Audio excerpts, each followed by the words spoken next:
पिछोर से पत्नी पीड़ित ने पत्नी के खिलाफ प्रताड़ना का आरोप लगाते हुए न्याय की गुहार लगाई। उनका कहना है कि उनकी पत्नी आए दिन घर में विवाद करती थी, साथ ही कई बार उनकी मां के साथ मारपीट भी उन्होंने की।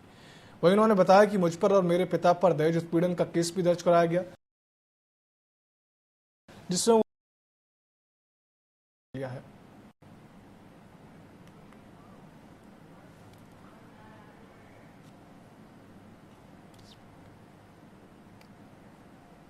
शादी 2015 में विशाखा के साथ हुई थी।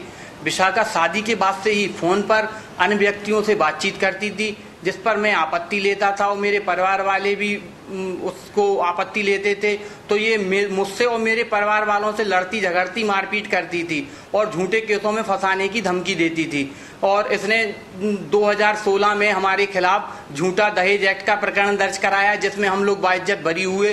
फिर उसके बाद से ये कुछ समय वापस आके रहने लगी, लेकिन इसकी आदतों में किसी भी प्रकार का सुधार नहीं हुआ। ये फिर भी अन्य व्यक्तियों से फोन पर बातचीत करती थी, हमारे साथ में मारपीट करती थी, हमारे माताजी पिताजी को धमकी देती थी और झूठे केसों में फंसाने की फिर से धमकी देती थी। ये लड़ झगड़ कर जीने पे से गिर जाती है और हमारे खिलाफ थाने में झूठी FIR दर्ज करा देती है। मैं न्याय चाहता हूं कि मुझे न्याय मिले। ये विवाद से संबंधित ही मामला है, जिसमें जो महिला है विशाखा कोठारी, उनके द्वारा एक वीडियो बहुप्रसारित किया जा रहा है। उस संबंध में तथ्य इस प्रकार से हैं कि महिला का मायका अशोकनगर जिले में है और इनकी ससुराल पिछोर में है।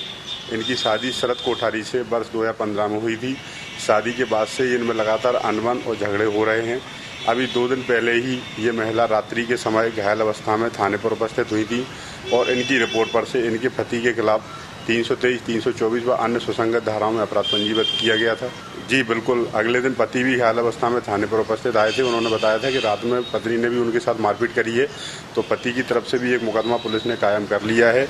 और ऐसा बताया जा रहा है कि इनका लगातार आपस में झगड़ा चल रहा है शादी के बाद से।